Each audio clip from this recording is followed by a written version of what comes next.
Hey, friends and allies, Michael Thompson here with the Exploring More podcast, and I'm excited to be sharing with you a new show that we're doing called The King's Row. So in checkers, when you move across the board and you get to that row, that's called the King's Row, where you are kinged. And so we have created a show where like-hearted kings come together and talk about the masculine journey, talk about healing and training, validation, initiation, fatherhood, but all of it in that context. So we're giving you on the Exploring More podcast a chance to kind of see that. You're going to see the first one. I had the chance to sit down with Brian Tome, pastor in Cincinnati, Ohio, has a huge impact in masculine circles, helping men become more, become who they are in the kingdom. And so those are the kind of guests that we're going to have each month. And in an interview, actually more of a conversation back and forth between two like-hearted, like-minded kings moving in the same direction. So excited for you to see this. Hope you enjoy, and I hope that King's Row will become something that you look forward to as I do.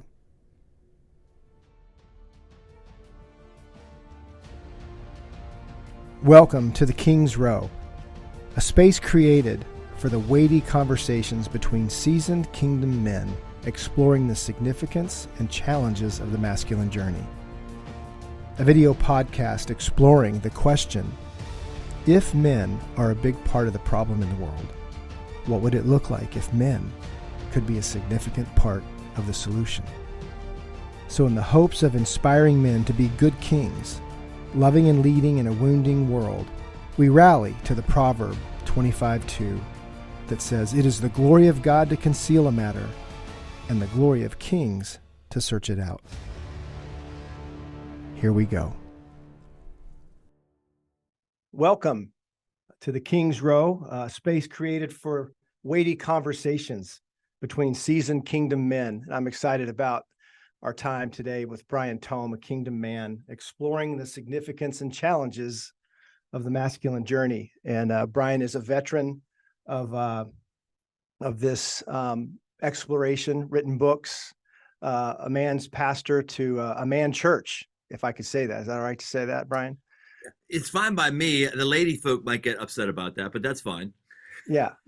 I think there's a lot to talk about and unpack in that space. And Brian, so very excited that you're with us. I know there's books to talk about, the 5 marks of a man, man camp, and just a lot of things. But I would love to just start maybe on there's a lot to talk about that's challenging men, that men are up against. But I'd love to start on the note of what are you hopeful for men?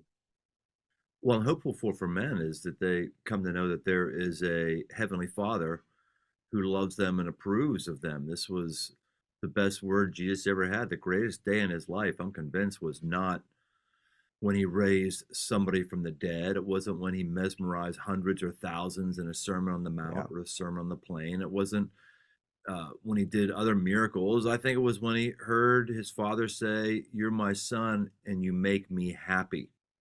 He says that to him. We only have Jesus being spoken to by God in the Bible 3 times. That's it, just 3. We don't have any recording of Jesus ever getting, insight of, now I want you to go to Capernaum.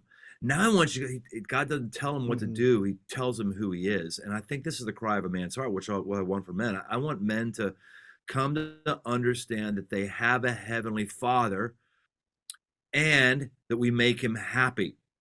Another way it says, in you I am well pleased.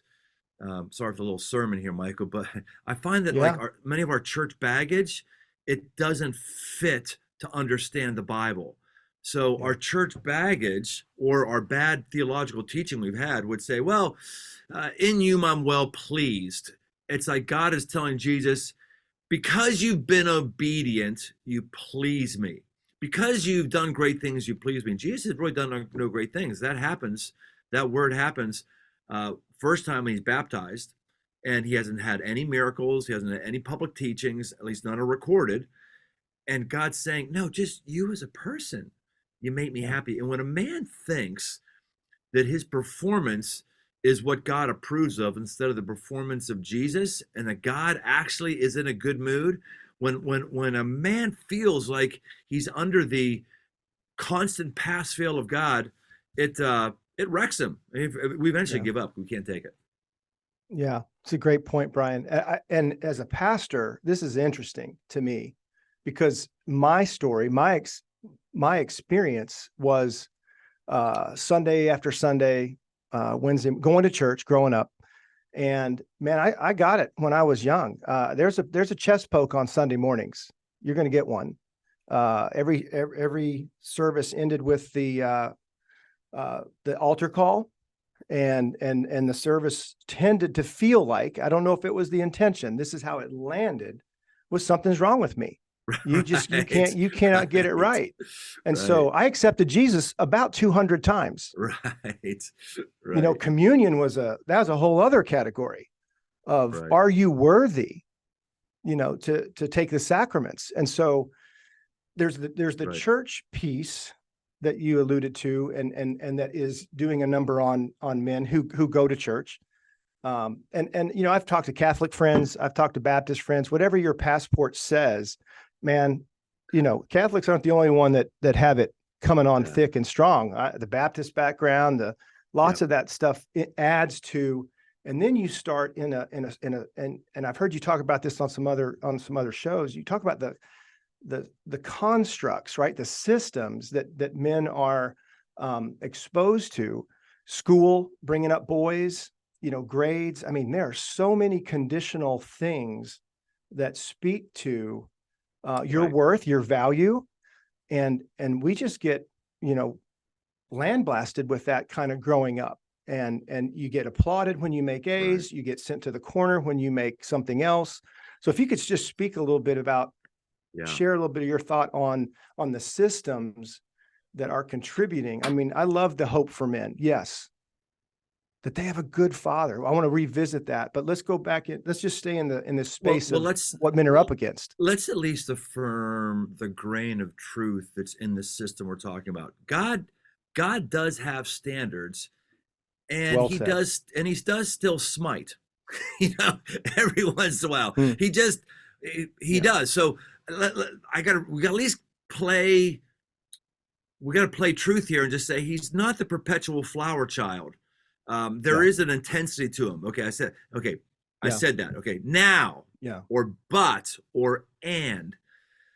There's something wrong with me when someone comes up to me and they say, hey, I think God wants me to tell you. When someone says that, my sphincter immediately clenches. I immediately like, oh no. Either one, you're an abusive person who's just using the God language to get your way, or maybe God did actually talk to you, and I'm kind of like, and I had to finally say to myself, what is wrong with me that I think that if God's going to talk to me, it's always going to be corrective? Right. Where do I get this? Yes, it's in the Bible in terms of the prophets who are cracking on people who are marrying a total different religion, who are idol worshipers, all that stuff. But there's something wrong with my fundamental understanding of God and my relationship with him, where I think that if God's going to talk to me, it's going to be corrective. No, we just mentioned here with Jesus. It's God is he's an affirming father figure. And many of us, I love how you just put it, Michael, our passport, whatever our religious passport was, many of us just, we have a hard time wrestling with that. And I just think as a man, that's a system that's, as a man, is going to keep us down, because men need to operate from a position of strength. If you want your children to operate from a position of strength, they need to know that you approve of them, not that if they do the right things, then you will approve. That'll work until they're about maybe 7, 8. It differs. Eventually, a child goes, I can't, it tires me out, wears me slap out, which is, I think, why we have so many people who are deconstructing today. They just, they can't keep up with the system of rules and all that stuff. So there's a great scene picture in Shawshank Redemption when they're talking about being institutionalized.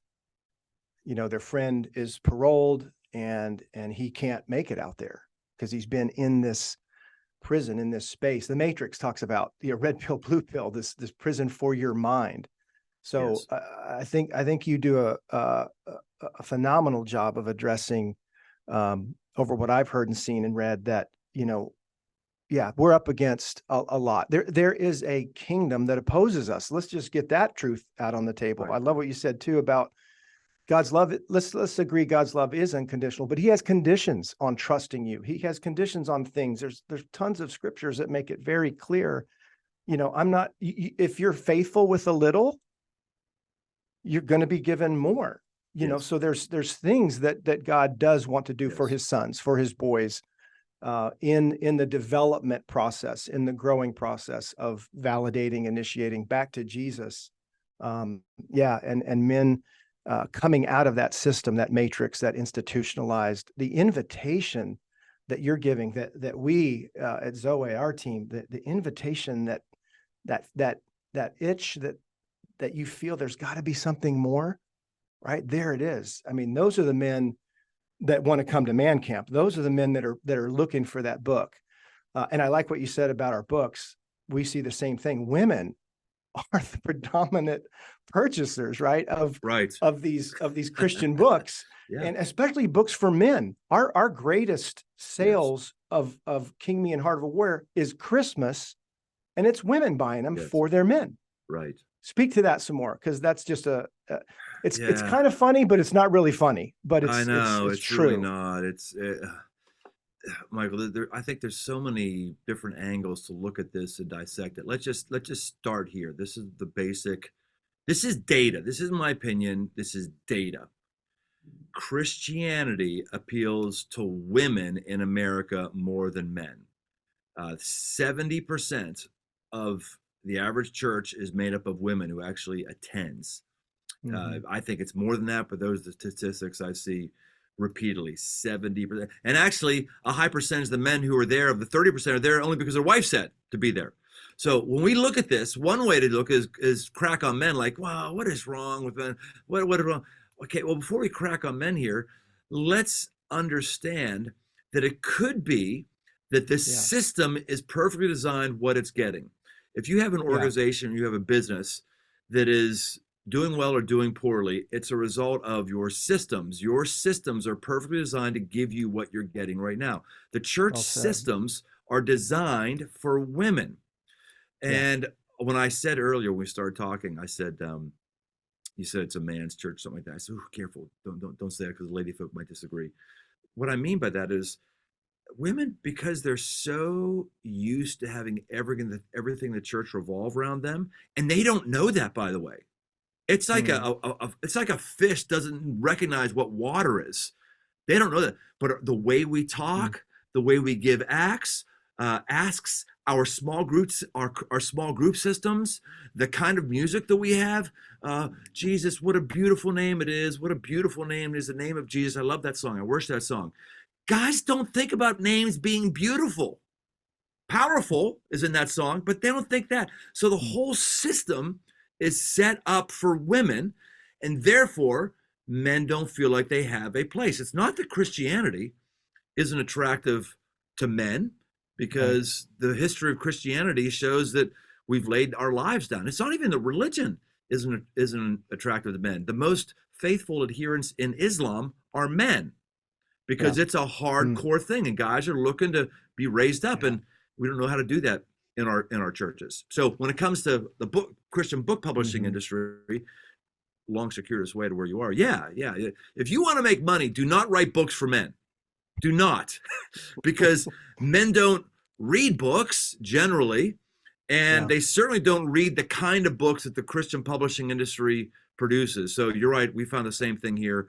Most of the people who buy the books as women, they give it to men, and I hope they read it. I get stories to do, but who knows? I think I want to take a turn into the Jesus piece that you mentioned. We've found in my own life, I found that men, the image of Jesus. So we're image bearers. We are the masculine image bearers, and one of the things that needed a reconciliation in my heart on my journey was my image of Jesus. And I had the image of Jesus, the pictures, I would say, growing up. There's the both of my grandparents, both my grandmothers had a picture of Jesus kind of as you stepped in the door of their homes.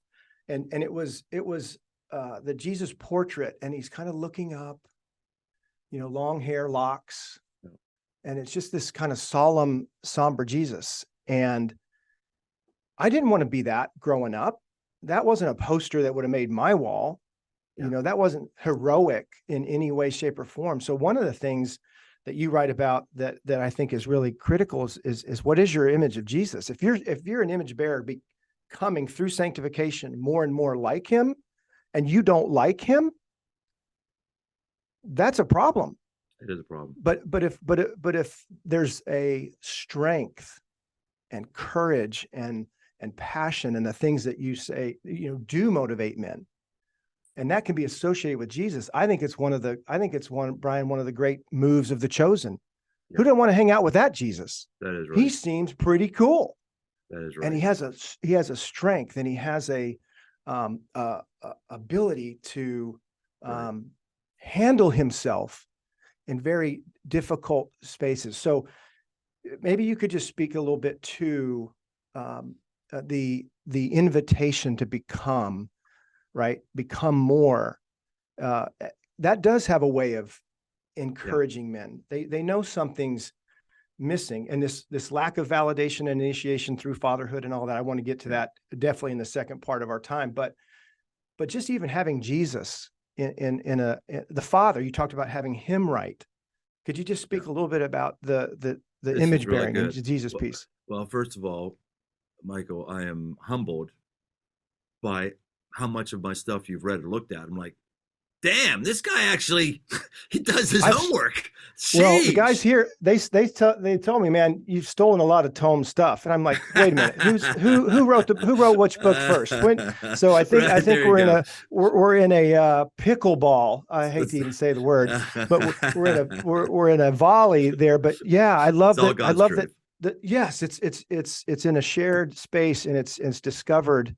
And it's offered, and I love what you're offering. It's changed my life, and is continuing to invite me to become who I am in the kingdom. And so, please. Yeah. So okay, let's take a page out of the playbook of the paranoid religious right, the paranoid moral majority of years ago that would tell us way back when, about the same age, we can remember it, talking about the agenda of Hollywood and talking about there aren't any positive male role models in Hollywood, and all the father figures are buffoons and idiots. And we look back then and we saw there had to be some agenda, some plan to thwart people. Well, maybe the evil one was using it as a plan, but really I think what was happening was those Hollywood writers write about what they know. And if you know anything about the artistic community, they're drawn to make beautiful things because they come from deeper wounds of brokenness. They're trying to make the world better because they've come from a place of brokenness. And the number one source of brokenness is your father wound. When our dad says something or doesn't say something or removes something, it messes us up. So what we were upset about when we see Al Bundy or Homer Simpson, we're going, there's an image here of a father that's going to be affecting men. This is really bad modeling. So if we take that and we go to Jesus, and I say, what is your image of Jesus? I'll mention a couple. You'll know exactly the artwork I'm talking about. You got Maybelline Jesus. This is the Jesus who's got beautiful hair and beautiful eyes and looks like he wears makeup. You've got Prozac Jesus. This is the Jesus who's just depressed and thin and sickly. You've got Jesus, my buddy Jesus. He's my homeboy. He's my homeboy Jesus. You've seen images of him where he, no matter what, he's just happy with you, no matter what. We could go on down the line.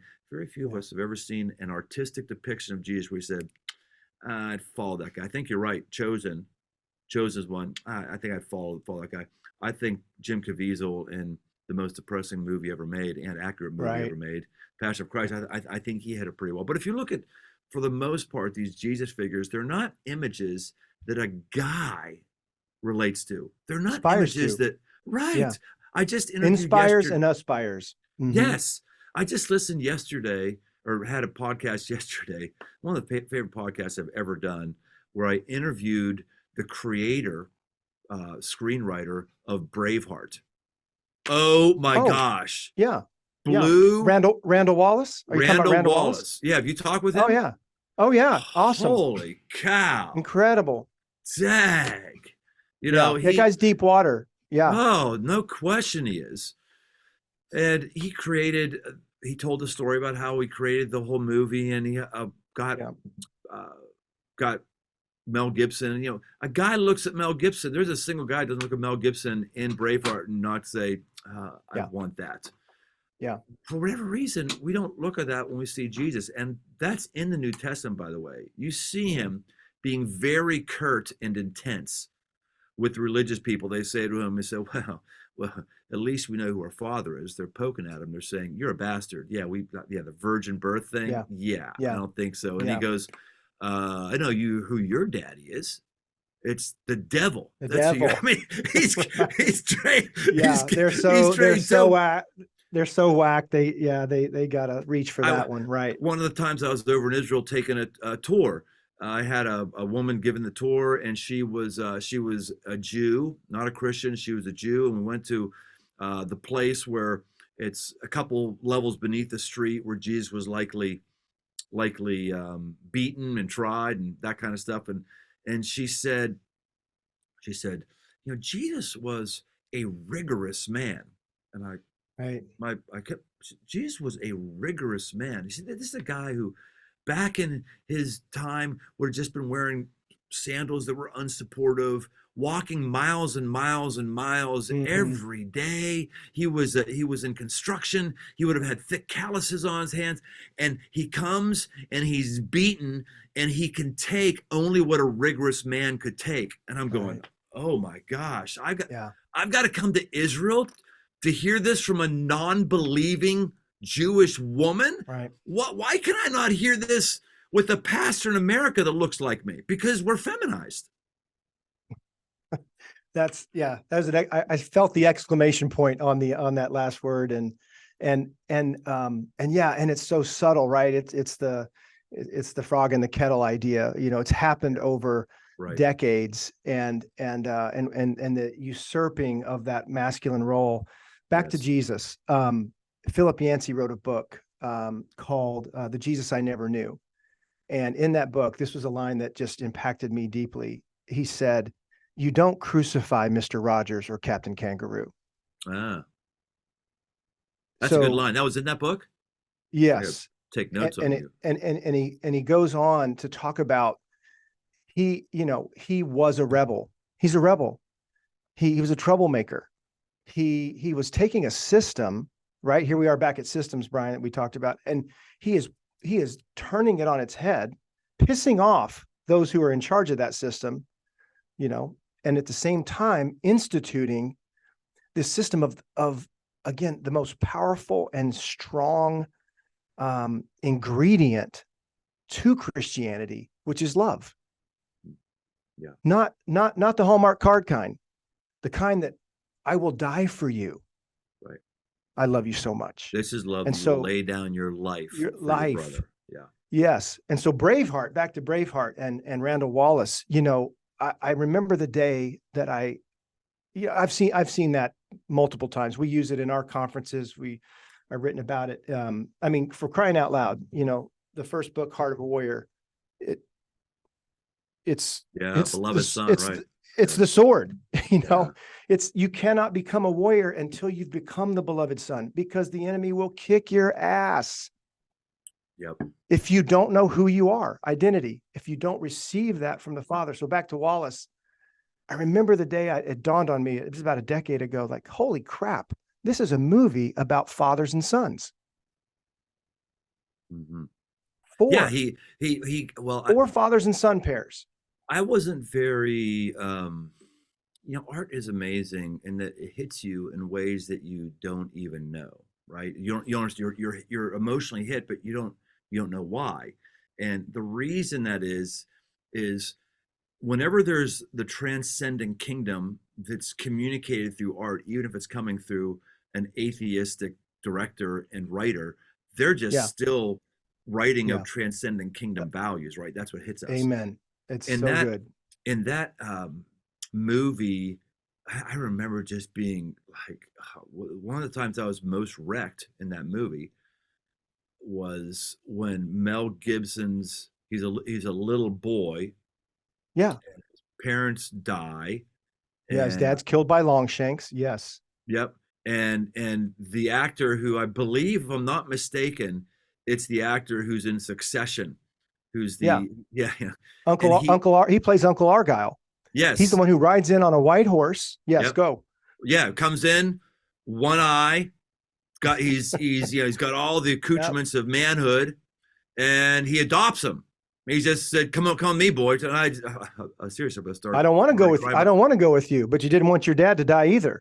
Yeah. You know, so if I could have done it in a good Scottish accent, I would have given you that. But it hit me so beautiful deeply scene. Yeah. Because I'm adopted. And so that happened to me. There was a guy who came to me, Richard Earl Tome, who came to me when I was first born and adopted me. And that scene touched me deeply. And it's because physical adoption mirrors the spiritual adoption all of us go through. None of us have the DNA of God that I've always known God. You know, the Bible speaks very clearly. No, we were adopted into the family of God. We're not born into it. If we're born into it, we're born again into it. AKA John 3:3, when we're 12, 16, 69, whatever it is, you know. And that scene there of like a father figure coming and looking out and bringing him in, that just wrecks me and wrecks the heart of most men. I agreed. That's why that's a transcendent film. I agree with you 1,000% that art, image bearers cannot help but express, even in the, you know, whether they're believers or not, there is something in the DNA to tell of the story of which we're made for. And so what I love about Randall Wallace is, you know, in not only that film, but in probably the interview, that guy knows some things. Yeah, he does. That guy has integrated beauty. He's integrated artistry. You know, nothing wrong with taking a shield and let's go. But there's also in Braveheart, there's this love story that you can't miss. And, you know, when they threatened his world, the trailer says, when they threatened his world, right, then he goes to war. And so I think outside the garden, you know, we are at war. That's another thing that many men, the domestication, right, of the masculine heart is going against a grain that life outside the garden is provision, protection. How do we step into that for those that have been entrusted to us to love? Did you know that Randall Wallace is the guy behind Mel Gibson's second movie, the Jesus thing on the resurrection? They're doing the movie on the resurrection. Did you know that's Randall Wallace's baby? I did not know that. I knew Gibson was involved. Did he talk about that? Did you guys get into that? Oh my gosh, that's just reminded me. You talked about this war. So I just was telling him, man, there's never any movies on the resurrection. You'll have a little snippet at the end of a Jesus movie, but like nothing. I am fascinated about this. And he said, what did he say? They're looking at it from a couple different angles. And he said, then Mel Gibson had the idea to have in the midst of it, the angle is going to be the demonic forces in the spiritual realm, how they're dealing with the resurrection, how they're surprised by the whole thing and the whole deal. And I'm like, oh, wow. That will be intense because it's that battle. You know, Ephesians talks about powers and principalities. There is all about it. Yeah, there's a corporate structure in essence, or a military structure rather, of hierarchy and demons and whatever else is going on in a realm that we can't see, that's trying to separate us from our God, not necessarily make us have a bad life. The evil one wants us to have a great life or a bad life. It doesn't really matter to him as long as we don't know our dad. That's all he cares about. Yeah, well said. Hey, he just marked that timer that he's stealing my stuff now. Yeah. That he is jumping on my. I'm with you. This whole spiritual realm, physical realm, the intersection, all of that. That's a whole other podcast, a whole other conversation. That's really critical. And when men find that, I want to talk about man camp just a little bit too, Yeah. and then I want to make sure we get to the 5 marks but when men come to these events or they come to those pages, it's amazing to me how many men will tell me, I knew it. I didn't know it like that, but inside I knew there was a larger story. I knew I was made for more. I knew that there was crap going on that was set against me.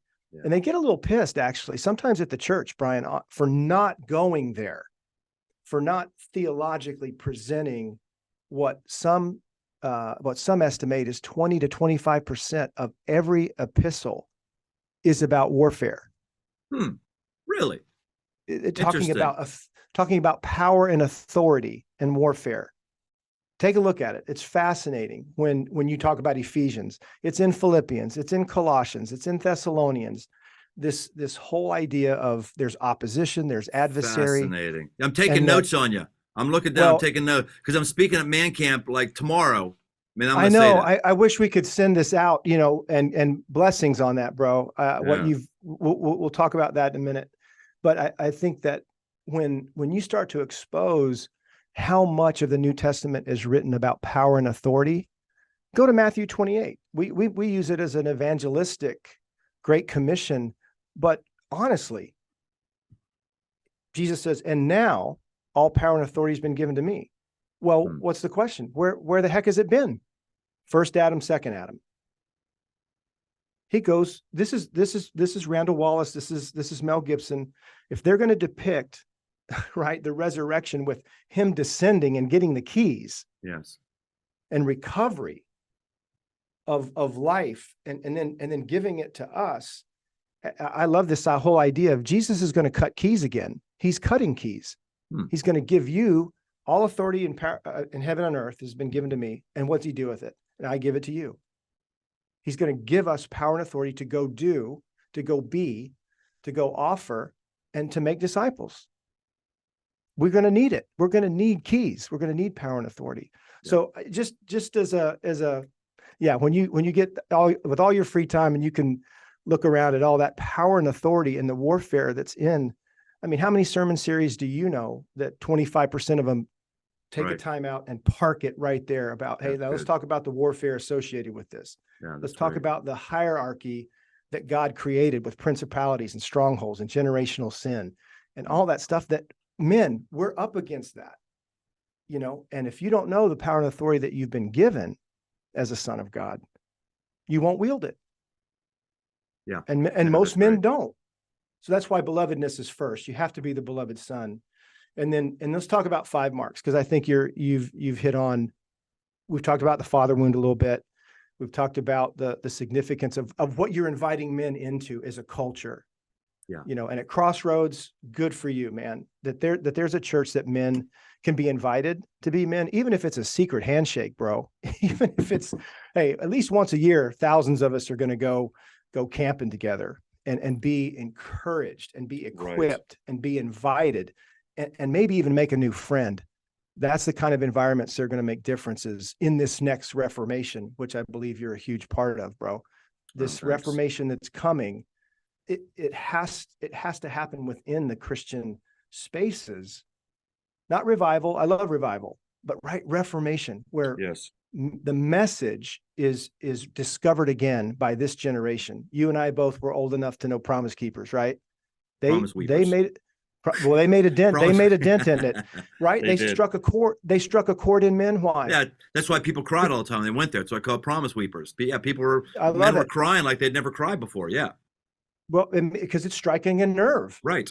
Yes. And it's bringing denominations and race and all this stuff. So that's probably the last great Reformation we saw in masculinity. Hold on for a minute. I got to take this off. My zipper broke. I'm burning up with heat. So just hold on a moment. I got to pull it over my head. He took off a vest.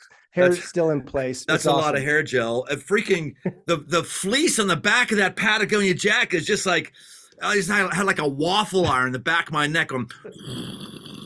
Oh, that's funny. Yeah. All right. Anyway, where were we? Okay, so we're talking about, let's transition to talk about the environments for men that you guys are creating at your church and at Man Camp, and the significance of you talk about this in 5 Marks too, about brotherhood and friendship.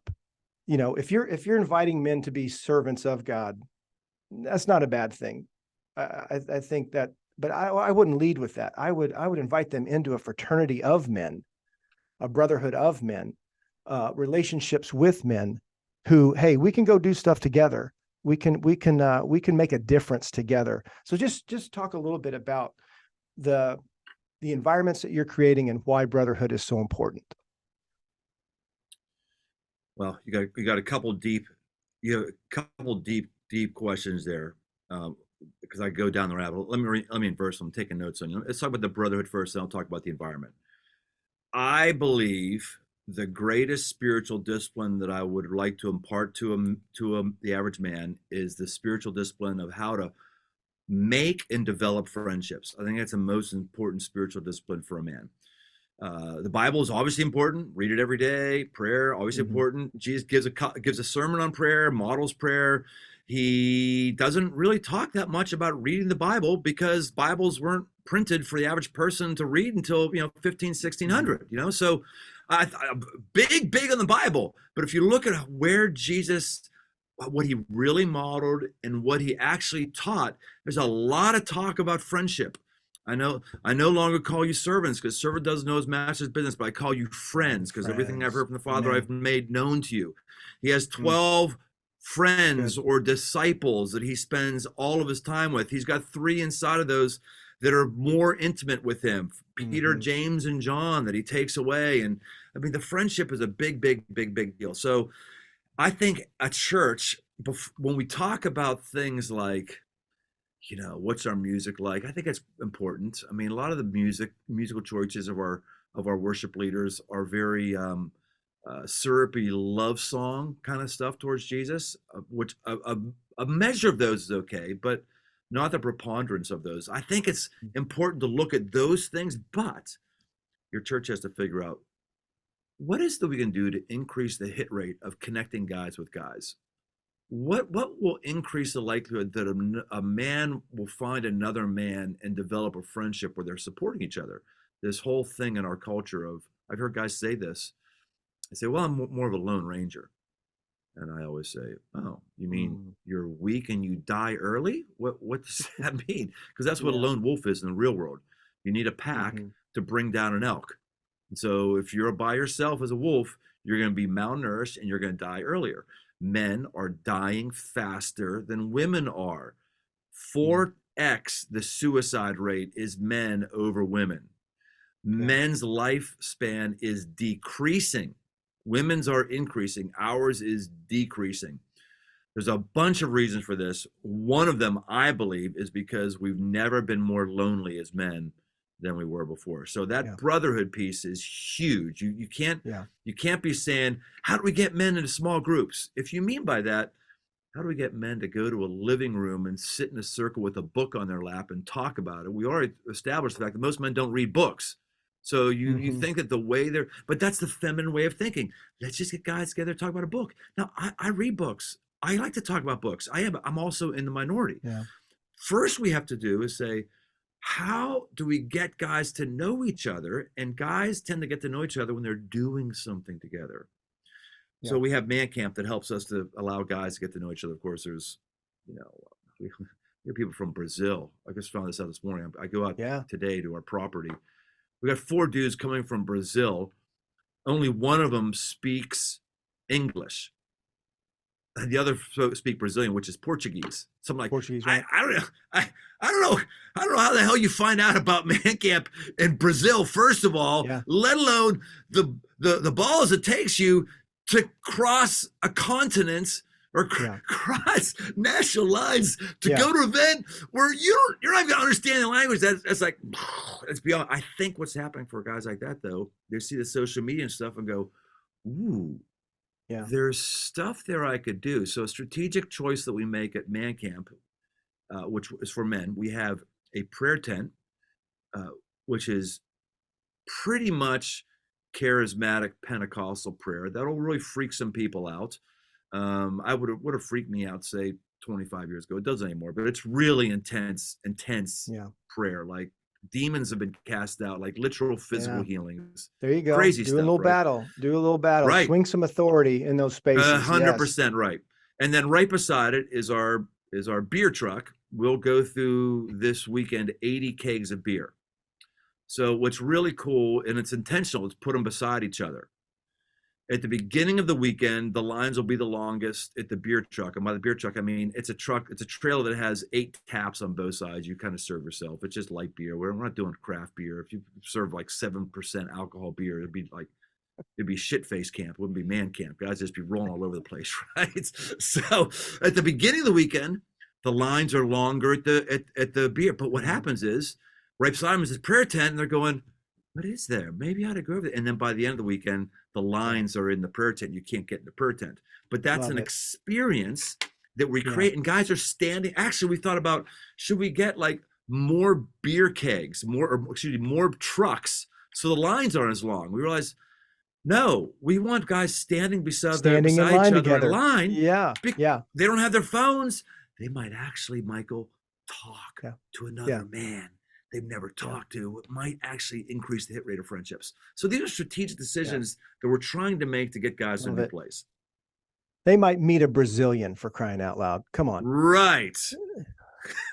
right. There should be a prize for the guys that meet the Brazilians. You should just. And who knows? Maybe they'll talk about Brazilian waxing on themselves and their wives. I don't know what they're doing. Hey, they come from your country. Tell us what you learned. I don't know what they're going to learn. Yeah, that'd be a good tent for man camp, the Brazilian waxing tent. Yes. We'll see if you cut this out of your podcast. If you have the cojones to leave Brazilian waxing in your podcast. Meanwhile, people go, what's Brazilian waxing? And then their filters are going to shut down their web search. Yeah, put a little hashtag Brazilian wax, Caleb, on that, would you? And we'll see if we're found. Okay, we got a couple minutes left. I want to ask you a question and I don't throw this around very often, but author to author. Author to author. Jesus. Okay. That's a good answer. Walk with God, right? We say walk with God. That's the answer. But author to author, I want to ask you a question that I was asked that I found to be, nobody's ever asked me that. So the question is in 5 marks, because I want to get a little plug in there for 5 marks, the 5 marks of a man. What is your favorite part of the book? As you look back in all the hours, in all the writing, in all the editing, in all the process, and I want to give you permission to be proud of something. What are you proud of in that book? What is your favorite part? And it can change, right? It can evolve. Sometimes things do. But what's your favorite part of 5 marks of a man? I haven't read the book for a long time. I first self-published the thing, gosh, I don't know, 10 years ago. And then we did a lot of updates for the official published version. Then it's got another version that is updated. So I've gone through those things. Yeah. Obviously, with the new version, I had to go through. But I think the way to answer, I started thinking about your question by like, when I read it, what do I go? I can't wait for this part. But instead, I think the story I tell the most often is in that book, and so that's probably my favorite part. It's the part where my son was born. As I mentioned, I was adopted, and so when my first eldest born, my daughter was born, it was crazy because the first person I ever saw in my life who I shared DNA with. And then my son was the second person in my life I shared DNA with. And I tell a story in the book, and to tell a story again to you real quickly, I went over and held his little hand, and they put him on the warming table, and he immediately shot a stream of urine up in the air that hit my arm and trickled down it. And I thought to myself, this could be an omen, because if this little guy is going to be anything like me, he's going to piss all over me just like I pissed all over my dad. My dad never had a rule I didn't break. He never had a car I didn't wreck. He never had a curfew I didn't violate. He never had cash around the house I didn't steal for a poker game. I did not become a man when I was 20, 21, 22, maybe 23, I don't know. I wasn't. And I realized that I needed to do something different for my son. And that started me on the journey of just discovering what is it that separates a boy from a man? What can we do to get a Yeah, different narrative for our sons? And so that's where it all started, right there in that delivery mm, room. So that's probably my favorite. that's good. Yeah, I really like that. Um, yeah, Brian, I think the kingdom of God is releasing things, has been for a decade or so. Wild at Heart made a huge punch Yeah. through enemy lines, and I think we all are grateful to John for writing that. And now Yeah. we're 20 some years later, right? And there's these other voices, there's these other representatives, there's these other men like you, and I aspire to be myself, who are, grabbing the flag. Remember in the Patriot, another Mel Gibson, when they're Ah, retreating, right? They're retreating, Cornwallis and all that, and they're yep. retreating. You know the scene, right? And he grabs the flag Yes. and goes. You know, I thought you could talk men about like you. my favorite scene in Patriot. Is that your favorite scene in Patriot? I that's yeah, that's a great question. Yeah, Because mine comes I'll stick. immediately. I'll stick with that. I mean, when he and when he does battle, one on one in the midst of all that's going on with that captain, which you learn to hate Yeah. by the end of the film. Right. Right. That whole, this idea of a second coming, and there being a war to end all wars, and a white horse and robe dipped in blood, and the Mm. imagery of going toe to toe with the enemy and defeating him. I mean, very, very powerful. So that's a different scene than the inspiration that I got from he takes the flag and goes Interesting. toward the Neither fight. one of those is my favorite scene. In fact, I remember them now you mentioned them, but neither one of those is my favorite. My favorite scene wrecks me every time is when he bequeaths trust to his youngest sons and Oh, gives them muskets going after Heath Ledger. And he said, "What did yeah. we learn? There's a aim small, miss small." Aim It's small, right. It's miss like small. I tear Yeah, up just thinking about it. It's like these yeah, little kids. It's like that's the moment when they thought life was about dolls and having fun and playing for it, and all of a sudden stuff gets real, and they real. have a Yeah, dad that yeah, says, "You're ready for this. I need you."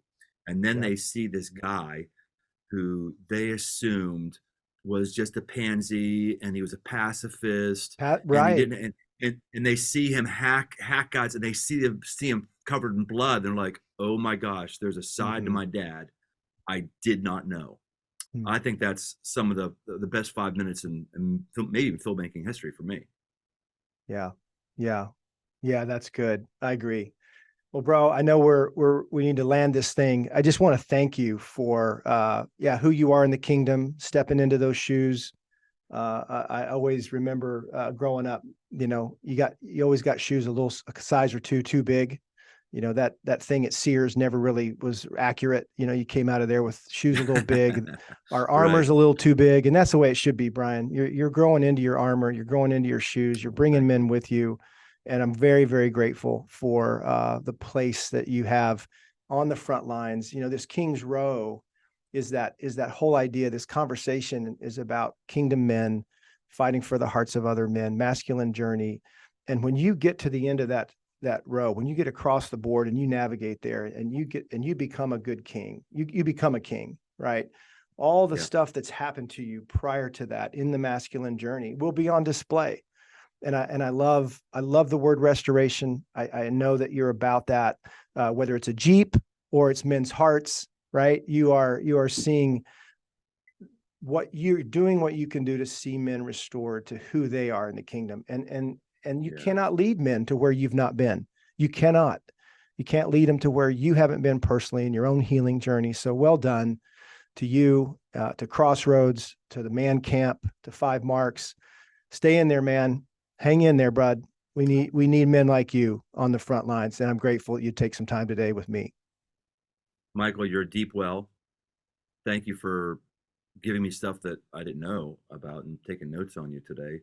You're not just a deep well, you're a great encourager. So thanks for encouraging me and give me a little boost before I head out here and get ready for man camp. Yeah. I'm thankful to Yeah. count you as a brother, even though I haven't met you till today. So thank you, my friend. Yeah. I did some time in Cincinnati, Bo. I was back there when you started the church. I remember Crossroads starting. I was there in the 91, 92, 93. I played basketball for Athletes in Action, and Wendell Deo, Chris Hartenstein. I mean, there's dudes in our story that we hadn't Anthony really talked Munoz, about. But you must have been connected with Anthony to some degree. Yeah. Did you know Ronnie Grandison? Ronnie Grandison? I did not know him. No. He was a teammate of mine. Anyway, so I've got some Cincinnati history. Lived off Fields Erdel, Mason Montgomery Road. It's Hell's Erdel. The traffic up there is hell. It's Hell's Erdel. It's, oh my gosh! Don't send me to hell. Don't give me that traffic. Bro, this is 1990. This is a little exit. That's right. That's right. This was the exit people took before they could go to Kings Island. That's where the last inexpensive food was. Skyline chili and all that stuff. Oh my gosh. So anyway, hey, blessings, friend. Thank you for your time, and go get these guys at Man Camp. All right, Michael. We'll do. Have a good day. Yeah. Take care. In the game of checkers, the King's Row refers to the farthest row on the game board from a player's starting position. When a player's man reaches the opponent's King's Row, that man may be crowned or kinged. The concept of King's Row is crucial in the strategy of the game. The more kings a player has, the greater the advantage he has over his adversary.